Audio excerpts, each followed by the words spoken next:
Hello, good morning mga kabayan. Ayan, namasyal nga pala kami dito sa aming munting kubo dito sa aming farm. Yan, located lang ito sa Barangay Batasan, San Jose Occidental, Mindoro. Nga pala kami ng kay Mito kay Kuya Manuel. Hello sa iyo, Kuya Manuel. Shout out sa inyo. Thank you so much. Pero para sa akin, ang the best para sa kay Mito ay yung lalagyan mo siya ng suka at asin.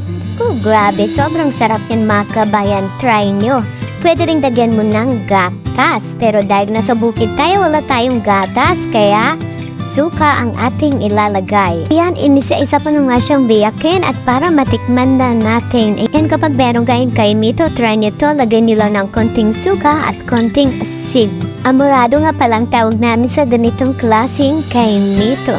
Ayan na nga, minekos-mekos ng auntie ko na yan. Alam kong takam na kayo sa kay Mito. Kaya ano pang inaantay nyo? Sabayan nyo na ako mga kabayan.